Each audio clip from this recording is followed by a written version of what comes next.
O caso de Black Eyed Children, As Crianças de Olhos Negros.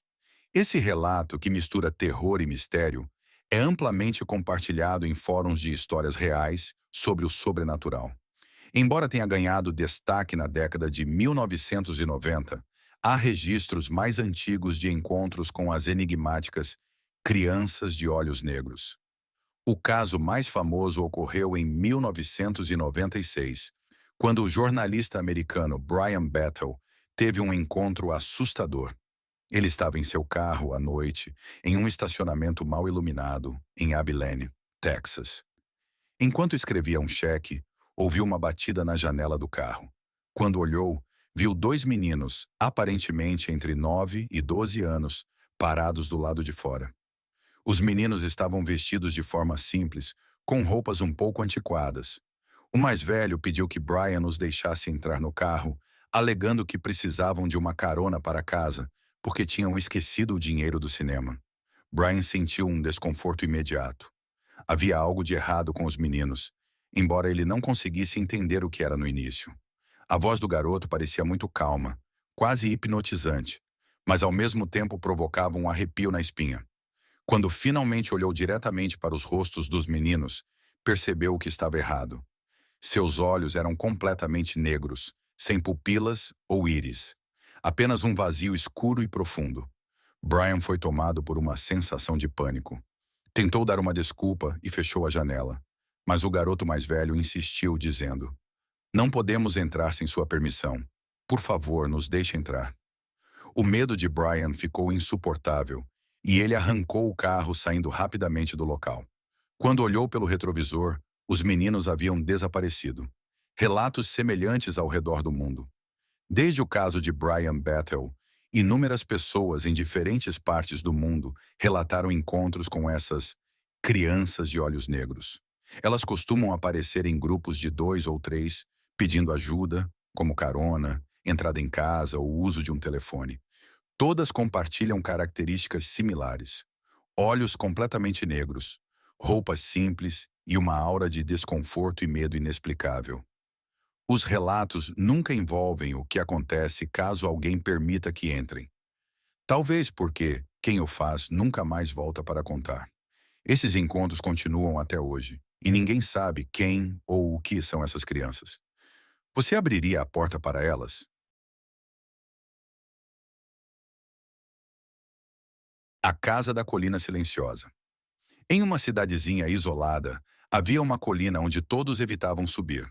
No topo estava uma casa antiga, com janelas quebradas e um portão enferrujado que parecia ranger mesmo sem vento. A casa tinha a fama de ser assombrada por algo que ninguém conseguia explicar. Em 2004, um grupo de amigos decidiu desbravar o local em busca de aventura. Eles chegaram à casa ao entardecer, armados com lanternas e coragem. O lugar era ainda mais assustador do que pareciam nas histórias. As paredes estavam cobertas de marcas de mãos e símbolos que ninguém reconhecia. Ao entrarem, perceberam que o silêncio era absoluto. Não havia sequer o som do vento ou de seus passos. Um dos amigos, Lucas, comentou que sentia como se alguém os estivesse observando. Outros riram, mas essa sensação logo tomou conta de todos. No andar de cima, encontraram um quarto vazio com uma única cadeira voltada para um espelho antigo e empoeirado. Quando acenderam a lanterna, a luz revelou algo perturbador. O reflexo no espelho mostrava a sala cheia de pessoas. Mas ninguém estava lá. Apenas sombras indistintas que os observavam. Assustados, decidiram sair, mas a porta pela qual haviam entrado estava inexplicavelmente trancada. Enquanto tentavam forçar a saída, ouviram um som de passos arrastados no corredor atrás deles. Ao olharem, viram uma figura alta e magra, com uma cabeça que parecia estar inclinada em um ângulo impossível. Ela não tinha rosto, mas os olhos, que eram apenas buracos negros, pareciam puxá-los para o abismo. Os amigos correram desesperados para o porão, tentando escapar por uma janela que haviam visto do lado de fora. O porão, porém, estava diferente do esperado. Não era um lugar comum, mas um espaço vazio e sem paredes, onde ecoava o som de risos distorcidos. Finalmente, conseguiram sair pela janela e correram até a cidade. Quando contaram o que havia acontecido, os moradores apenas balançaram a cabeça. Um deles disse: "Vocês tiveram sorte de sair. Nem todos conseguem." Desde então, a casa da colina ficou ainda mais isolada. Dizem que à noite é possível ver luzes fracas no topo e ouvir o som de risadas ecoando. Ninguém mais ousou subir até lá. A casa ela ainda está lá. Você teria coragem de entrar?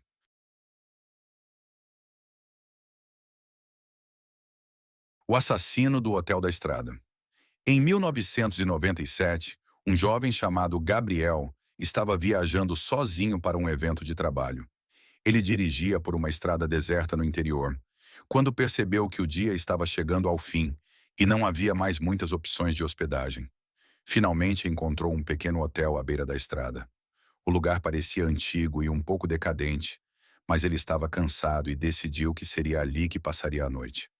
Ao entrar no lobby, foi recepcionado por um homem idoso, de aparência cansada, que estava sozinho na recepção. O velho lhe entregou a chave de um quarto no andar de cima, sem muita conversa.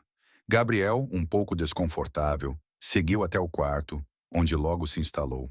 O ambiente era estranho, mas nada fora do comum. Móveis antigos e um cheiro de mofo no ar. Naquela noite, enquanto ele se preparava para dormir, o telefone no quarto tocou. Gabriel atendeu, mas ninguém estava do outro lado da linha. Ele ficou curioso, mas decidiu ignorar e tentar descansar. Foi quando ouviu um som leve, como se alguém estivesse andando na sala ao lado. O som se aproximou da porta do quarto e parou. A sensação de ser observado foi instantânea. No entanto, antes que pudesse agir, o telefone tocou novamente. Desta vez, uma voz grave e rouca disse: "Você deveria ter ido embora." Assustado, Gabriel desligou o telefone e rapidamente foi até a janela para olhar lá fora. Não havia ninguém nas imediações, apenas escuridão. Ele decidiu então ir até a recepção para perguntar se mais alguém estava hospedado no hotel, pois sentia que algo estava muito errado. Quando chegou ao lobby, encontrou o homem idoso novamente, mas algo estava diferente. O velho estava pálido, com os olhos fixos e vazios. Ele apontou lentamente para a escada, dizendo: "Não se aproxime do andar de cima. Ele não está mais aqui, mas o que ele deixou para trás ainda está." Gabriel, em pânico, tentou questionar o homem, mas ele apenas repetia as mesmas palavras, sem emoção. O jovem então pediu para sair, sentindo uma urgência inexplicável. Ao atravessar a porta, o velho sussurrou uma última frase: "Ele te viu." Gabriel correu para seu carro e deixou o hotel, sentindo-se aliviado ao entrar na estrada novamente. Porém, enquanto dirigia pela estrada deserta, ele notou um reflexo no retrovisor. Uma figura com um rosto deformado estava na parte de trás do carro, olhando fixamente para ele. Depois daquele dia, Gabriel nunca mais conseguiu voltar àquela estrada. E o hotel, que já estava em ruínas, desapareceu misteriosamente da cidade, como se nunca tivesse existido. Alguns dizem que, se você dirigir por essa estrada à noite, poderá ver o hotel à distância, com suas luzes acesas, e ouvir o som de passos se aproximando.